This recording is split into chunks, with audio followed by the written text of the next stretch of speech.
No, because on the one hand, I'm thinking like... That's why we're so pissed off about it. I was excited about meeting people who wanted to be radical. What is wrong with him? In this anticipatory anxiety about whatever might come next. Oh my God, yes, so many opinions. This is Mak and Lindsay from the future. On what basis are you claiming any of this stuff? And I'm hearing this voice in my head now that's like, oh my God, you should have been horrified. I had some really emotional moments there. If you don't want to be an idiot zombie. I love it.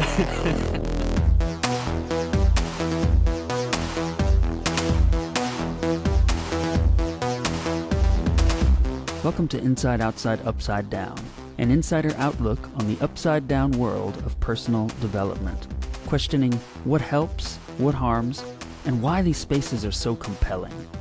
I'm your host, Mac, and I'm a workshop facilitator and coach.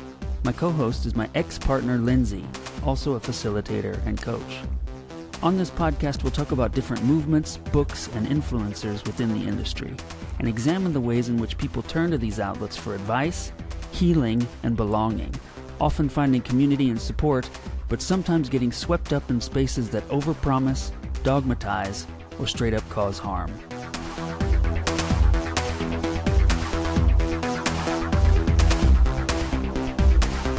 Season 1 is this ex-couple's retrospective on our time inside the upside-down world of Brad Blanton's Radical Honesty. Radical honesty is a practice and a philosophy of life that evolved into an enterprise and a community with its own culture. Throughout this season, we'll explore what was helpful and what was dangerous about Brad's radical honesty, how it has changed over the years, and how all of us can better take care of ourselves and each other in the gray area between community and cult. This season's episodes build on each other and are meant to be listened to in the order they're released.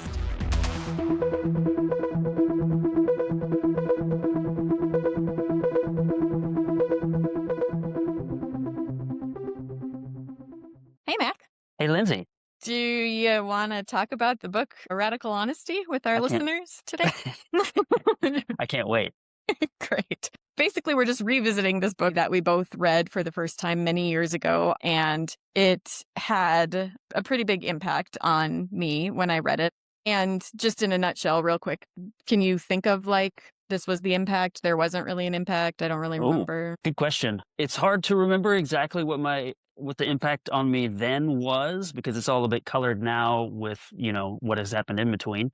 But I think I was really inspired by lots of pieces of it. I think that I took it very seriously. And certainly back in the day, I had the kind of notion that if somebody is a doctor and they write a best-selling book, then they know what they're talking about. Yeah. And now it's sort of like, I'm going to shit on everybody who is an author or something now, which is not how I feel. But I think that I have a kind of broader view now and look at them with a little bit of a more critical eye. And all that to say, I think I found a lot of inspiration from it. And I probably found some of it to be a little bit too extreme for me. So, yeah. It was really impactful for me. I felt at the time like it was really speaking to me, like it caught my attention so much because it was good timing, talking about the importance of not withholding, of being more forthcoming, of being more transparent, being more self-expressed, expressing all the emotions, including anger, which was something I had no experience of doing in a healthy way. So to fill in any gaps, you and I, we've had a complicated relationship with each other, but also with the organization when Brad was still a part of it, Radical Honesty Enterprises. We both currently do coaching with people and also facilitate workshops in the radical honesty practice, even though we do both claim that we've sort of shifted away from like the way that Brad Blanton did it, even though I like to think like I kept what works really well and ditched the stuff that could end up like causing harm. And why might it be? Like you have been in a place of several years trying to parse what I find to be the good and helpful stuff from the bad and potentially harmful. I think I've landed in a pretty good spot now, and I'm curious actually for us to get into the nitty gritty and see in what arenas we might be in alignment and potentially what areas we disagree with each other. Totally. Yeah. I'm eager to get into it.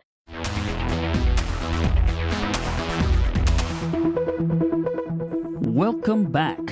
As promised, we're back with a new format for the next several episodes.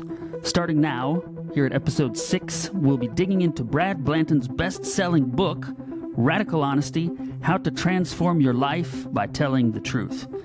We'll share some of the most potent excerpts from the book, relate Brad's ideas with our real-world experiences and workshops and within the community. We'll talk some shit, we'll whine a bit, and we'll also highlight some of the bits that we appreciate and found impactful.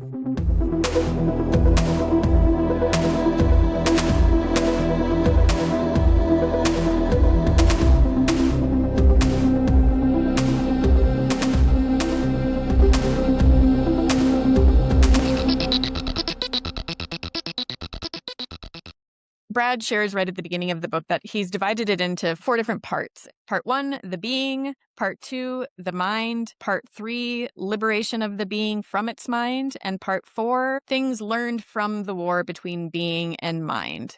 Quick comment. It seems to me that the structure that you just laid out is very much like Fritz Perls' losing the mind, coming to your senses, and then getting your mind back in order to be a creator of your life, which is a framework that Brad took on for a growth path. Definitely. And one of the things he shares in the introduction to this book is how much he has absorbed other people's teachings and how he trashes what he doesn't like. And then he basically just puts it back out into the world in the fashion that he does. And Fritz Perls is definitely one of his teachers who he takes information and then redistributes it. So I want to give folks an idea of what the book is about. I found this book at a library used book sale. So it was thousands of tables stacked with thousands and thousands of books. And it was awesome. But the one book that really caught my eye and that I was so excited to get home and read was this Radical Honesty book. I saw the words and I was like, what the fuck is that? That sounds super cool.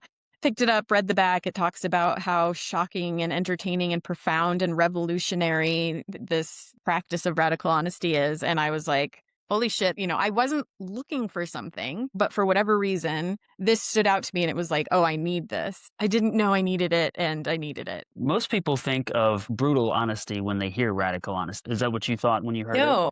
No, I think there are ways that I ended up using it in that way. I think some of us can start to take on what would it look like if I was radically honest? And if in our minds that's I'm going to fucking say whatever I want, it can turn pretty ugly pretty quickly. For me, I don't think that was where my mind went immediately. I related to myself as really uptight and anxious and would get sort of awkward and have a hard time talking with people about things that seemed important, had a hard time talking about what is my actual opinion on religion. There's a right and wrong way to talk about those things and I don't know how to do it, so I'm just going to shut up. There were just ways that I wished I could be a more direct and effective communicator. I don't really recall how much I was thinking I'm looking for these things or I want to learn more of this stuff. I just know that when I found the book, it did seem like an answer to something. On my 30th birthday, my sister was visiting me in LA. I came home from work one night and she said, "Happy birthday, eat these." And she had a handful of mushrooms and just put them in my mouth. And I was like, all right, I guess that's what we're doing tonight. And I had this crazy vision of a wolf that came and dominated me and kind of pinned me down and was basically telling me that I was full of shit in this whole spiritual path. I was trying to be this peaceful, enlightened being, but that really I was a snarling, nasty thing underneath. And basically the wolf was telling me, you are the wolf. You are a wolf.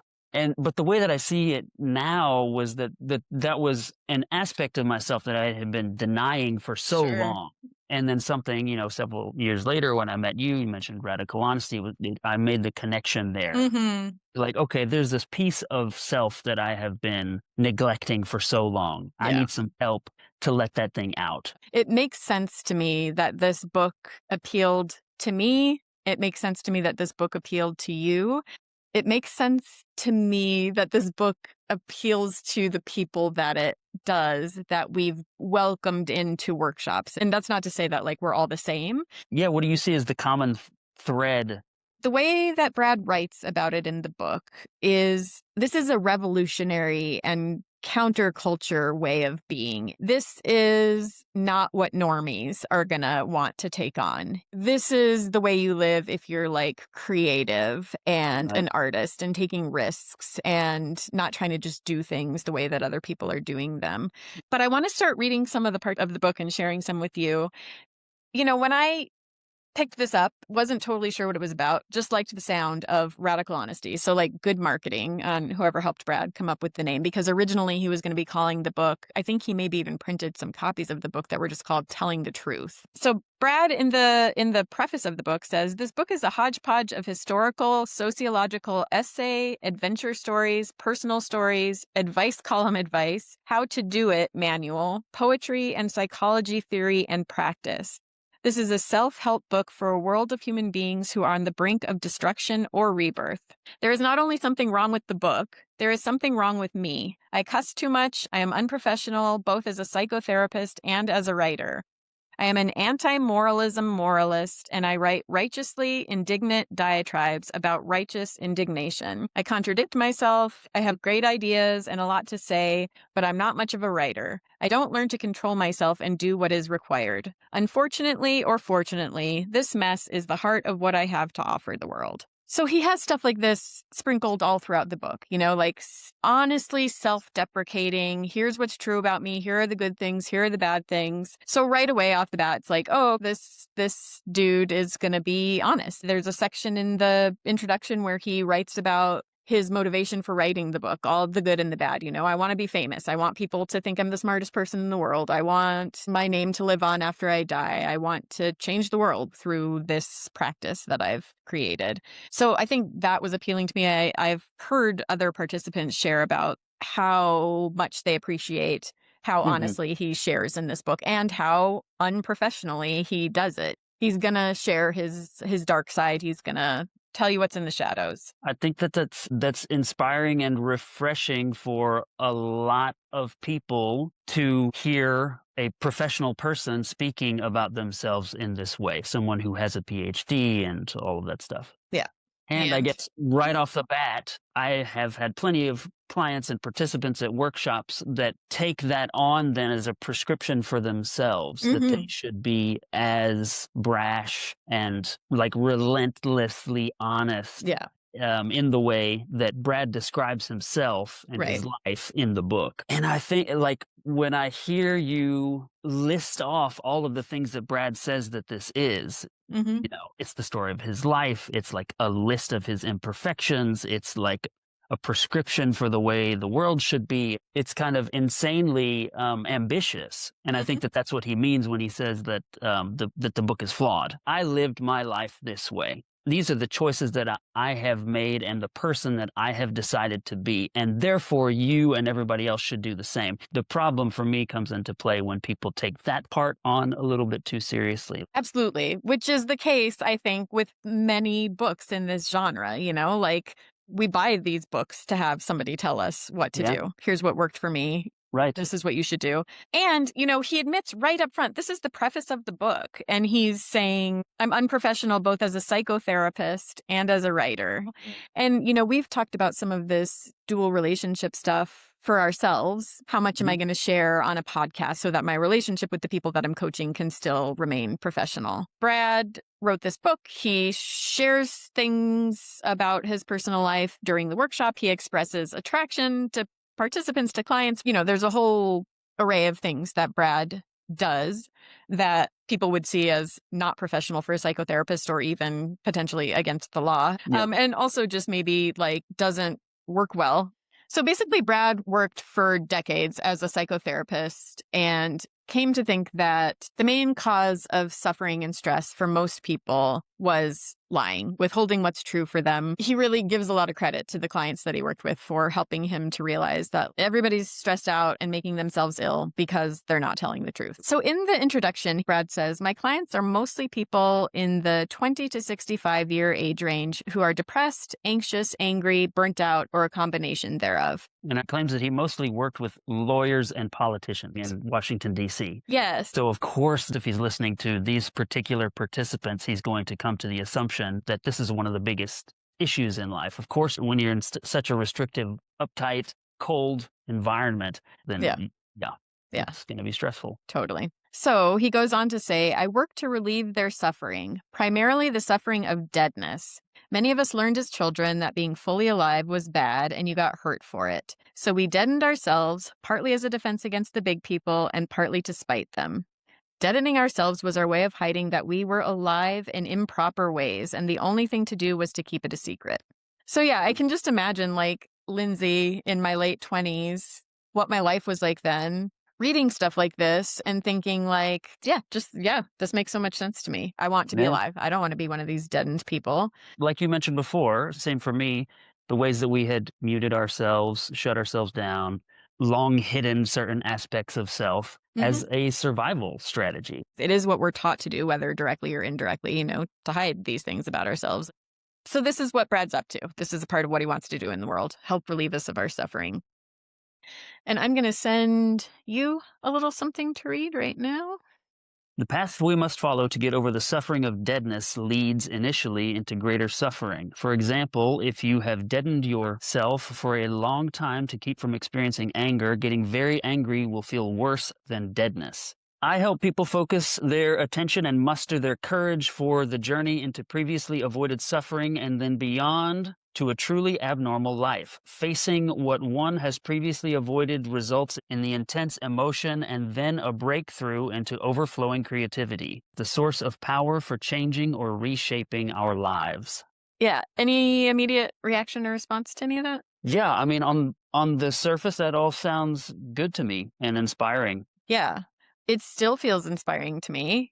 This is bringing me back to what I said at the beginning of our call, just about the book, knowing that we were wanting unconventional lives. And so when I read this stuff about normality is key to avoiding change and being normal is like equivalent to death, basically like this sort of thing, I know that I probably took a lot of this as confirmation for like, yes, I'm doing something right by like not wanting to just be a sheep, and like there was a lot in here for me that I think kind of just confirmed I'm on the right path if I'm trying to live in this alternative way, and now I can just be even more honest about it, and a lot of the self-actualization movement stuff really speaks to people who are looking for, how am I to carve out a life for myself that's counter to what has been sold to me, but there isn't an alternative path kind of laid out. So how do I do it? Yeah. And so these kinds of books offer a potential. Exactly. Which can be great. I mean, there can be so much goodness in that, obviously. And then obviously a big part of what we're here to talk about is how, not so great things can also come out of taking some of this stuff on, super rigidly. I think Brad is a great salesman. Like that's a lot. He's great with the sales pitch. And that's a lot of what I remember from my time with him is he has a way about him of selling an idea. Yep. As any great leader should. There's something about anybody who's good at selling an idea and inspiring you to do anything is there has to be like a firm belief. Definitely. Right? Yeah. I mean, I've been thinking when preparing for this that there will be points that we are going to say things like, gosh, he's just so certain, he's like saying this is how it is and this is how it should be and this is how you should do this kind of thing, even though, of course, we know his position on shoulds. But yeah, I mean, that's the point of somebody writing a book is like, I have figured this out and I'm going to teach you what I figured out so that you can live the way that I live. And he says as much. He wants to be surrounded by more people who live the way that he does. And me too. I remember in my earlier years, that was also one of my motivations. Like, I want to build a life with people who are more honest. Our lives would be better if more people were like this. Absolutely, which makes sense. I mean, I think that's how a lot of good cults begin. I mean, I'm joking and I'm serious. Also, it just makes sense. That's how we find ourselves in community. That's the thing that happens. So I'm just going to read another excerpt from the book. I work mostly with garden variety neurotics, average, basically healthy people who are anxious or depressed or both. When therapy works, the somatic ills disappear or decrease in intensity, anxiety and depression as steady states go away, and people take responsibility for making their relationships, professional lives, and creative powers work. Taking responsibility means a person no longer blames outside circumstances or other people or past events for the conditions of his own life. Psychotherapy doesn't always work. My estimate is that about a third of the time, the results are good to adequate. About a third of the clients make a few half-assed changes, and at least a third of the folks who see me don't get any good out of therapy worth mentioning. Very few people suffer any damage in therapy, since it is as hard to do damage as it is to help. Oof. Any initial thoughts about any of Yeah, that? quite a few, especially that last sentence there. Very few people suffer any damage in therapy, since it is as hard to do damage as it is to help. So I don't think he means a third of them might be getting damaged. He's saying like a He's third being about, hyperbolic that it's hard to damage somebody in therapy. yeah. I disagree, actually. I mean, I strongly disagree, particularly when it comes to Brad and the sort of therapy that Brad Yeah. offered. I mean, we know that there are people who absolutely claim that harm was caused. We also know that to be the case for participants in workshops. I can see how he could say that overall, in general, it's hard for harm to be caused in therapy. But harm to be caused in therapy with a therapist who is expressing attraction to you, who is, talking about their own shit. I remember Brad saying over and over that he did not want to be careful. He had a Mhm. strong belief that people should get themselves into messes and then stick through it, and it'll all be good on the other side. I think that he needed to have that firm belief that it's very difficult for people to actually be harmed, and that people going through distress was actually a good thing because eventually they would learn and grow from it. Right. That just does not bear out in reality. It does not work that way. You could argue that sure, if people stuck with it, then would eventually learn something and come out Yeah. better on the other end. Yeah. And that a lot of people are not going to do that because Right. it's too painful, it's too hurtful. You're going to stop and you're not going to progress any further. You're actually going to regress or end up worse off than you Right. were before starting. Being mentor. traumatized in some way. Exactly. And once again, I didn't know any of this stuff when I first got into radical honesty. Yeah. I had no idea what trauma was, safety, none of that stuff. There are plenty of studies that are done on the therapeutic process and how many people actually benefit from it. Off the top of my head, it's something like 60% of people tend to benefit from therapy. Mhm. So if Brad estimates that a third of people are benefiting from his therapy, then he's doing half as good as most psychotherapeutic practices. Right. But you know what he would say to that? He would say that's because those people are all bullshitting. They're lying, on whatever poll they're taking or whatever, saying that they're benefiting. And he would say stuff to us as brand newly certified radical honesty facilitators that people would likely benefit more from working with us than they would a typical therapist. Once he shifted from doing private practice, he did lose his license at some point. I remember him specifically saying that he gave it up because he wanted to have dual relationships with people. He did not want to follow the ethical standards of a psychotherapist and had been breaking them throughout his career. Right. He admits that in his book. He wants to share attraction. He wants to smoke pot with his patients. Right. He wants to have sex with them and did sometimes. He really developed a philosophy that I don't want to live up to ethical standards, so I'm going to create an entire philosophy of life that says that those standards are bullshit and that they actually do more harm than good. And I'm going to train and teach a whole bunch of people around me to do the same thing and propagate this notion in order to kind of normalize this standard of being unethical. Indeed. And we're just about to work our way into talking about the first chapter in the first part of the book, which is titled Moralism. So where he begins to talk about everything that you are saying right now. From the beginning, he says, you're a bunch of fucking uptight moralists and fuck you, I'm going to do whatever I want. Blah, blah, blah, blah, blah.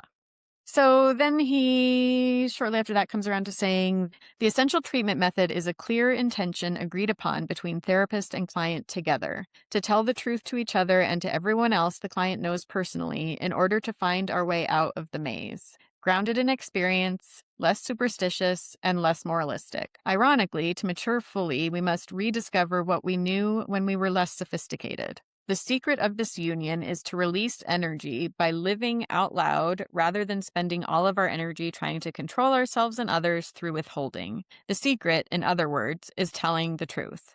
Hmm. Growth into the personal power of telling the truth is the key to life beyond adolescent moralism. Yeah, I'd want to break that into. There's so many things that I want to comment on.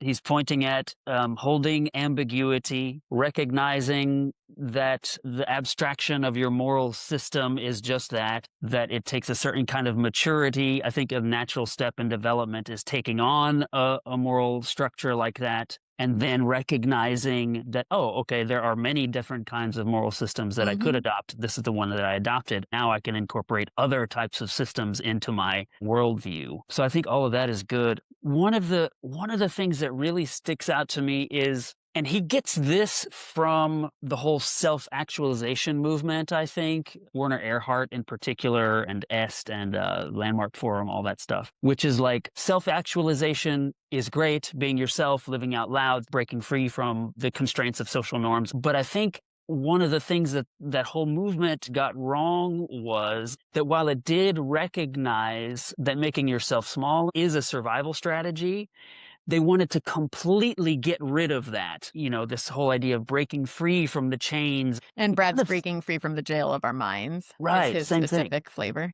Right. And all of that stuff sounds good on the surface unless you know about trauma.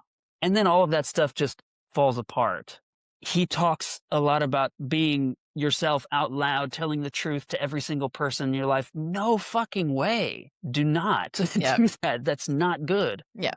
There are certain facets of yourself that you show to certain people when it's appropriate, when it's safe, when it's not going to harm you, all of that. Yeah. He had no subtlety about any of that. Right. And so there are different ways that looks, which is either oversharing with clients or the possibility of somebody oversharing with somebody who's been abusive. Well, and he tells the story often about the time when he was an adolescent himself and his abusive stepfather was beating up his mom and his little brother, I think, and how he got a baseball bat. His stepdad came home drunk and was going to beat them again. Yeah. And he took the baseball bat and cracked him over the head, sent him to the hospital, and he said, if you ever fucking touch them again, I'll kill you. And so that's his whole kind of attitude. Right. Is that's what you do. You stand up and you make yourself more powerful than all of your abusers. And that, I mean, it's an approach. Is that appropriate for everyone? No, it worked for him in that particular situation, it seems. Right. But like for most people, that's not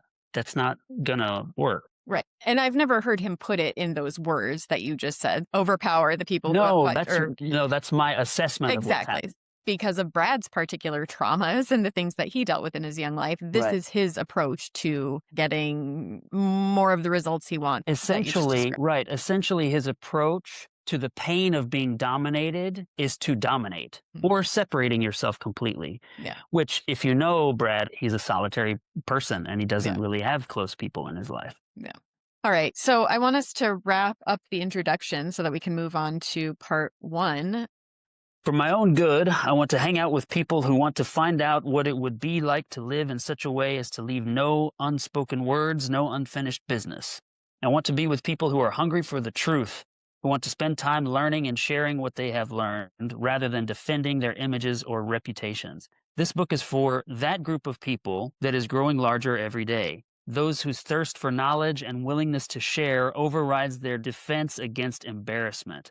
I am writing for people who want to grow beyond the adolescence that currently passes for adulthood, for the couples who are fed up with acting and blaming, for individuals interested in integrity or wholeness over moralism and fitting into roles. This book is an antidote to that conventional suffering. I hope it will piss you off and hurt you and inspire you and break your mind's hold on your spirit. Yeah, immediately, once again, that takes me back to Werner Erhard and that whole self-actualization movement. That was their whole kind of idea, is that you're all asleep, you're all living lives of bullshit. I'm going to pound you over the head and crack you open so that you spontaneously awaken and start living a self-actualized life. And I think that it seems like that approach does work for some people. It's a fairly small percentage of people, and there is a pretty high percentage of collateral damage that necessarily comes with that approach Yeah. because it's completely ignoring, like we said before, any awareness of trauma and like Which is reharming people. which is huge, which is like a really big oversight. Yeah. Yeah. Is a big part of why we decided to start talking about this kind of stuff. Yeah, and I think really that it is easy to miss all of that stuff. You don't get trained by people who know about trauma and who are committed to an ethical practice. It Mhm. is easy to think, screw it. I just want to break free from my chains and Mhm. like not be a victim and all of that. Totally. I definitely missed all of that when I read this book, when I first started going to the workshops, like talking about some people relate to radical honesty as a cult. And I talk about like, I don't think I was relating to it that way. That's not the way that I took it on. It wasn't my approach, whatever. It's like, just because that wasn't my experience with it, it doesn't mean that there weren't cult like things. I do think I am one of the people that like, oh, this approach worked well for me in a lot of Right. ways. There are ways that it didn't, but in a lot of ways it worked well for me. I didn't notice the other stuff, Yeah. even being at my first 8-day workshop and someone mentioning something about this might be re traumatizing for somebody. I was so bought in so quickly, starting, I think, in my first workshop, that when people said things like that, I thought, oh, they're just not getting it. This just isn't for them. There's nothing wrong with how it's being done. They're just being too sensitive, or Hmm. they're being too careful, or they're wanting us to be safe, as Yeah. if that was a bad thing. Or I think I very much bought into this. We need to just like dig in. We need to dig into the hard shit, do what we need to do to like free ourselves up. And you bring up a good point about how the people who stick around are the people for whom that approach works. Right. And then so you do get this feedback loop then. So then we are perpetuating Yeah. that. Yeah, it's a self-reinforcing loop, Mhm. right? Yeah. Oh, this worked for me, so it should work for others. And then when Yeah. I see, oh, it does work for others, then I get more confident in the approach. And then you start building like a whole community of people who all share this belief that this is good. This approach works for me. It should work for everybody else. And if it doesn't, fuck them. They're victims or Yeah. whatever they Yeah. want. Yeah. Or you're just So, not taking it on right. You don't get it, whatever. But this is yeah. what we're doing here, and it works. And I would say, Lindsay, that I'm highly suspicious about that approach working for us. Oh, I yeah. think that it worked in the ways that it did. Totally. And I think that the reason that that approach, works in the way that it did is because, Mhm. at least in my case, I hard rejected the softer parts of me that Mhm. wanted comfort, that wanted ease, that wanted to be taken Absolutely. care of. Absolutely. Those were weak and ugly and shameful. So of course I'm going to go for some approach that's like, it's all up to you. You're 100% Yeah. responsible for everything in your life. You need to grow up, toughen up, break yourself free because nobody else is going to do it. Yeah. Yeah. Right? That rings true for me as well, Yeah. for sure. Okay, so we are going to officially move into part 1 of the book, which is all about the being. And the first chapter of the first part is about moralism, the disease of moralism. So if you look up field dependence versus field independence, someone who tends to be more field dependent is someone who relies on Yep. external factors to decide what to do, to decide what's right. And someone who's more field independent is somebody who relies on their own take on things more than they do external input. If you look it up, if you Google it, it seems to be very balanced, that like there are positives and negatives about either approach. It doesn't appear as though one is better than the other. In the book, in his mind, and also in Fritz Perls' mind, I'll have you read something from Fritz Perls, being a field dependent person comes across as sort of a worse way of being. Because if you're field dependent, you're depending on morals, principles, basically just others to tell us how to live. I'm sending you something to read. Field independence is correlated with social independence and with creativity. Artists tend to be field independent. Those who learn to depend on rules rather than the seats of their pants, like lawyers, tend to be field dependent. Catholic parochial school is an excellent method for the accomplishment of field dependence. Parochial school students, like law students, make better sheep than people. Catholic education and law schools provide me with a lot of miserable people as psychotherapy clients. Yeah, I mean, the first thought that comes to mind is that's an opinion. Uh-huh. Yeah. I don't know really what to comment on, but yeah, psychotherapists are also going to have plenty of artsy, counterculture, field independent people. I get it that in his experience, all of his clients were lawyers and politicians, Yeah. what he thinks of as field dependent people. So, of course, he's going to develop that opinion. Right. I hear him. I get where he's coming from. It makes sense to me, and I probably have some agreement in there with what he's saying. And also, it does just sound harsh to me, which, of course, he's not claiming to not be harsh. He's provocative. He's going to say what he thinks. Cool.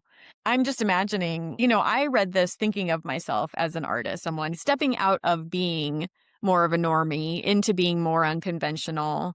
Yeah, there's some importance I want to place on like just the state that people can be in when they come to a book like this, Hmm. and how being sort of insulted by the person who's writing to you, who you're already kind of buying into what they're selling, like, oh, so much of this makes so much sense just right here in the preface and in the introduction. Like, oh, he's being a real person with me, he's sharing with me, yada yada. And also, oh, now shit, I'm a Catholic person and he's totally insulting me, Yeah. and like, oh, okay, there must be something to this then. Like, I've been indoctrinated in some way that means that I'm a sheep and like I need Yeah. to I don't know. There are ways that like, yes, these things for some people it can like wake us up and it can Sure. Yeah. help us realize, oh shit, there are ways I've just been going with the flow. I've just been going with the status quo, whatever. And like Yeah. this can be really helpful and awesome. And then I'm also just imagining like being in a position of, oh fuck, I've really fucked up and done something wrong. I need to fix myself, which again is the case with so many of this sort of book. Just Well, and once again, I think I'll just continue to come back to this. I think that whole attitude really comes from the Werner Erhard style mhm. self-actualization movement. That was part of their program, was to insult the participants in order to shock them out of their stupor. And you said in one of our past episodes, it seems that Brad developed what he did based off of all of these things that were developed in the 70s and 80s and never really grew it beyond Right. that. It was written a long time ago. Obviously, he's retired now.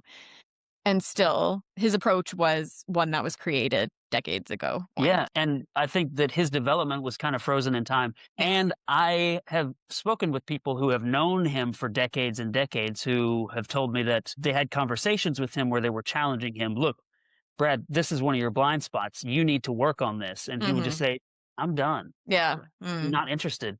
Yeah. I'm developed as I want to be. Huh. Okay. So he apparently like acknowledged that and he says that this is where I'm at. I came Yeah. up with my thing and I'm running with it. Yeah. Okay. All right. So be it. Fritz Perls said in 1946, principles are substitutes for an independent outlook. Brad goes on to say, we are all afraid to give up our moralism. We are afraid that if we do, we will go out of control. We might go out of our minds.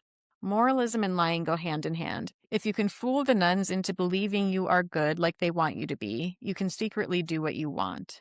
We can make a moral resolve that people should let up on themselves and other people, but that is just more impotent moralism.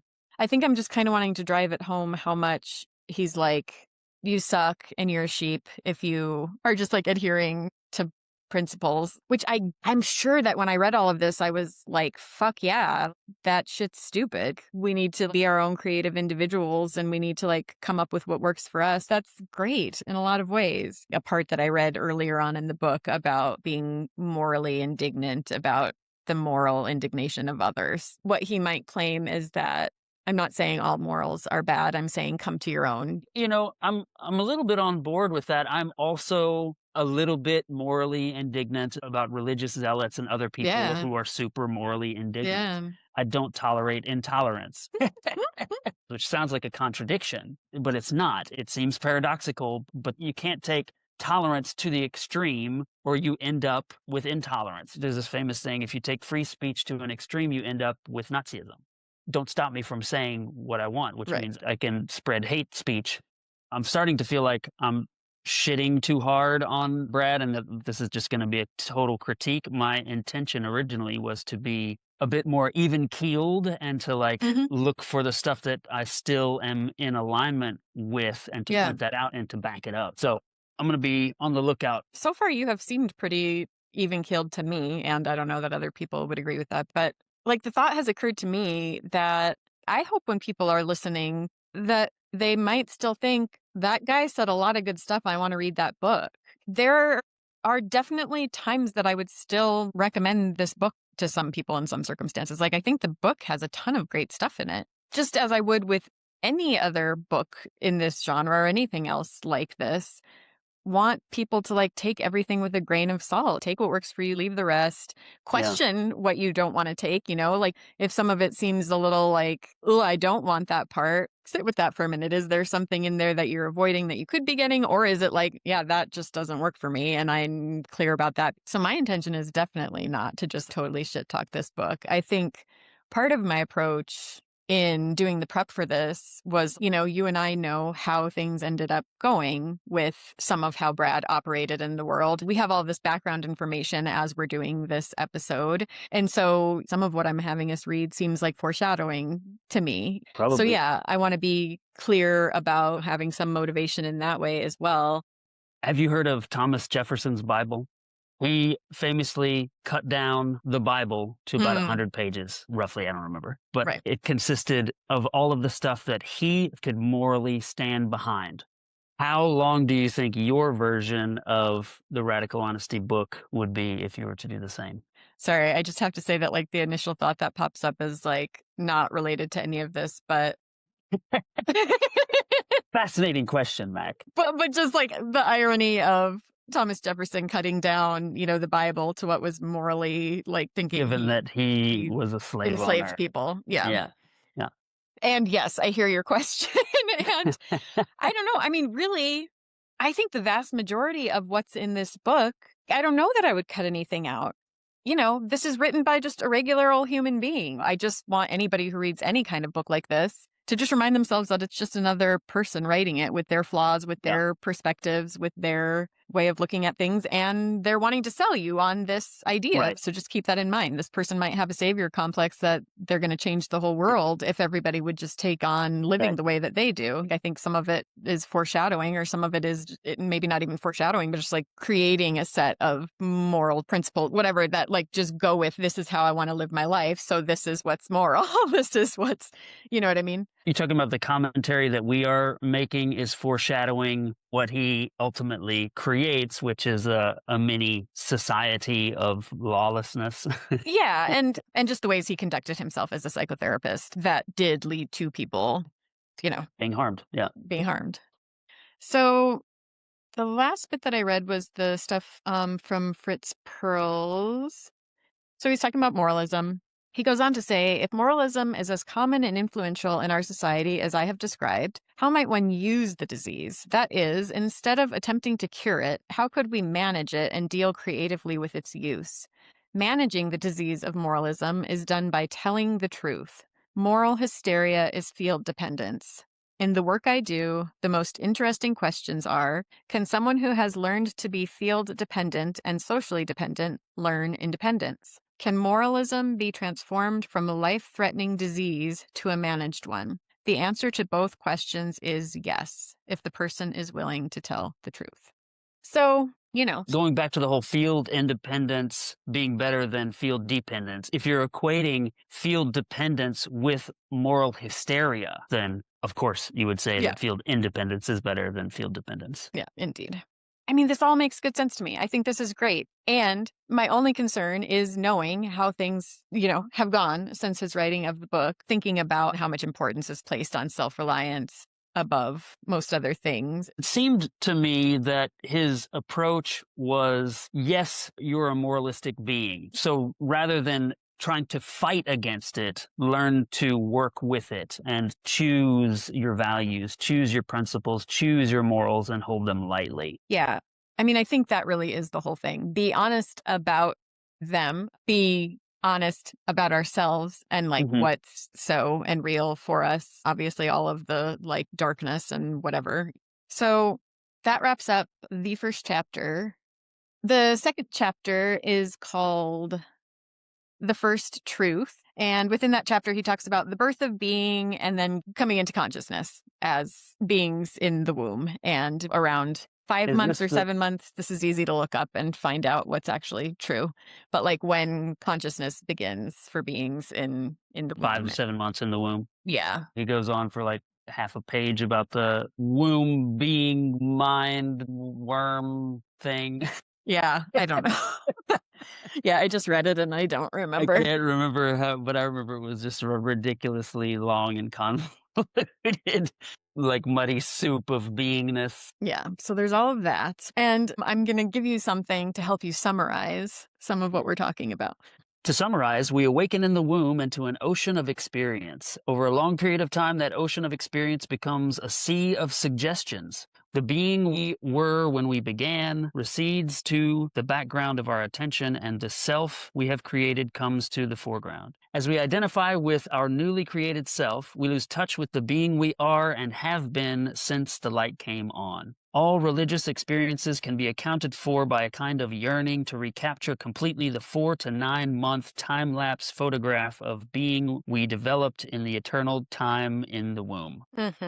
Okay. Comments so far? Actually, no. I just feel like there should be to break it up a little bit. Right. The mind is the sea of suggestions we learned as we grew. The sea of suggestions we come to think we are as personalities is itself in a larger ocean of experience. Sorry. This shit is, it's like, what is this? He's basically just talking about like how we come to be. Okay, this shit drives me nuts. Okay, like any fucking spiritual leader or guru who tells you what all of experience and fucking existence and who Yeah. you are is about. Yeah. Where the fuck is he pulling this? I mean, obviously out of his ass, but like, based on what? Yeah. Like, how do you remember what this was like? No. Does anyone have access to the subjective experience of a fetus in the womb? What the fuck are you doing? What is this nonsense? So what he's doing is he's putting a part 1 in his book that is called The Being. Yeah. So he is explaining to us how the being comes to be. The thing that I take issue with is if this is The Little Prince or some kind of like children's book for adults, all of this is fine. But if you're a doctor of psychotherapy and stating all of this stuff as fact, I find that problematic. Yeah. There is no basis for any of this. It's just a bunch of nonsense. And so I get pissed off when anybody, right, but especially like people who have letters after their name write this kind of stuff. Yeah, I absolutely hear you. I don't know. I like to think that like this is just like a framework. I don't know. He doesn't say it that way. He also doesn't say like this is the absolute one and only truth. Yeah. Okay, sure, fine. You just wrote some poetry about what it's like to come into being. Yeah. I guess he did say at the beginning of the book that it's... Yeah. And who's to know what's what when you're reading it? Yeah. And did I say that this chapter is called The First Truth? Yeah. Yeah. Yeah. I wonder how much it does a disservice to be taking things out of context. I mean, I think it's unavoidable. Yeah. Because we're not going to read the whole fucking book. Exactly. I think you can go ahead and pick the reading back. All right. Meditation, sitting quietly until the mind settles down, brings a sense of wholeness. I believe the primary value of meditation is that, while meditating, we reunify the memory of our first sense of being with our current breathing, heart beating, sensate, present tense experience of being. We are beings alive behind the mask of personality. I think that is a really important message for those who do not recognize themselves beyond the social roles that they play. One of the things that I would want some nuance on is that there is nothing wrong with having a mask. The mask is necessary in order to function as a human in society. Yeah, we developed it for a reason. So the thing isn't to get rid of it. And I think that he seems pretty insistent that he wants to completely get rid of the mask. I'm thinking about Jung, actually, Carl Jung, the mask, which is called the persona in his kind of philosophy. The persona is useful. It's not meant to be gotten rid of, but it's meant to be recognized for what it is, and for us to develop the skill to use the mask to our advantage, conscious that we are doing so in the appropriate settings, and to be able to remove it when we no longer need it, so that the persona or the mask is not running the show and it's not mistaken for our identity. Right. And I have a feeling that Brad would probably agree with that as well. You say that you think maybe he is saying completely ditch the mask. I have a feeling that it's more of a, this is radical honesty we're talking about here. So being honest about the mask when it is showing up, or He probably would say, take the mask off, even in the settings where it makes sense to have the mask on, which is, I Right. think is what you're saying is like, Right. it probably not that. But it could even just be like, letting others in on the idea that like, this is a mask that I wear, which Yeah. is a way of taking off the mask. Yeah. I mean, that sounds to me like simply recognizing that you're wearing them and being upfront about it, but it's not Hmm. necessarily taking it off. Like there's a difference between saying, yeah, I'm playing a role right now. I'm wearing a mask, Hmm. but I'm not going to show you what's behind the mask. But I don't know. Like I really walked away from all of that with this kind of moralism around mask wearing, and Hmm. that it was not good, right? And that Yeah. we would all be better off if we all dropped our masks and were just real all the time. That Yeah. I think that's that probably. being real about the mask that you're wearing is a substitute for not being able to just take it off Yeah, completely. I think that's true. It probably is the case that Brad thinks of himself as never wearing a mask. He probably does think that's possible. It's safe. We can all do it. Yeah, I don't know. So I have one more bit that I want to read, which is the end of part 1. We are in danger of damaging ourselves to death. The problem, formerly serious, has become critical. The sentimental, idealistic romanticism of deeply felt religious belief, though responsible for the suffering of millions, was relatively harmless until we developed hydrogen bombs and other world-threatening technology. Because of the various doomsday scenarios for the fate of the Earth, we must make a sudden advance in consciousness or perish. Unless more of us grow beyond the ignorant provincialism of adolescent moralizing, the game is over. End of part 1. So this is serious. Here's the solution: radical honesty. What do you Yeah, think? I'm thinking like if I take myself back to to the 1980s, which is really where all of this stuff is coming out of this kind of thinking. The Cold War is still going on. Culture is being dominated by primetime TV and upright moral zealots and like the kind of social rigidity that is being pumped into American culture. I can see how that's a highly valuable message to kind of put out there. We're all asleep and there's not a whole lot of free thinking going on. And if we continue down this road, we're going to nuke each other to death. Yeah, I think that all makes good sense. And like any other book like this, I think a lot of people who are aiming to do some sort of self-help have a bigger goal in mind, which is, I was going to say, world domination in some sense for Brad. World salvation Yeah, generally. salvation. Yeah. Like I can help to fix this, and my solution is honesty. And so I think this part 1 is kind of setting us up for, let me teach you how to do this thing that I think is going to save you and save the world. Yeah, and I think more honesty is great and can Heck help yeah. to that end. And I don't think that it's the solution, but Right. it's an important piece. Agreed. Yeah. And now I'm just thinking back to like our romantic relationship with each other. And the thing that you just said would have been a good thing for me to consider way back then, which was like sharing with each other honestly is an important piece of a whole. Like I very much took it on, like practicing radical honesty with you was the thing that was going to have our relationship work. I had no other tools in my tool belt. I wasn't looking for anything else. If you look at any moral or religious system or any like therapeutic model, all of them are going to have honesty as a high ranking value, Hmm. but none of them puts it as the supreme value. Hmm. It needs to be tempered with care for the other, like kind of a bigger picture of health in the Yeah. system, not just honesty at all cost. Hmm. That makes sense. And my brain feels dead, and I feel like we need a good way to wrap this up. Yeah, and let's just take a beat and reflect on everything that we've covered. What's your biggest takeaway from the conversation that we've had so far? Don't take ourselves and what we've been taught too seriously, because that means we're sheep and bad. But do take what Brad is saying pretty seriously, because it's life and death for the whole planet.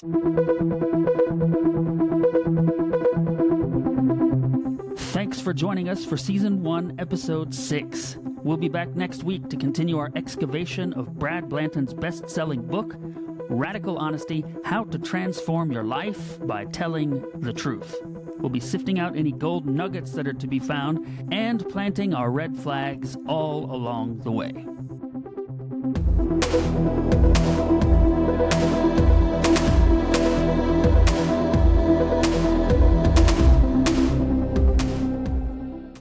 Well said. Does that do it? I think let's leave it at that. That was pretty good. Okay. I'm looking forward to actually digging into parts 2, 3, and 4, seeing how much of that I am still in alignment with, how much I'm still inspired by, and how much I think is like problematic if taken a little bit too seriously. With Yeah. if the first part is any indication, I think there's gonna be a lot of that.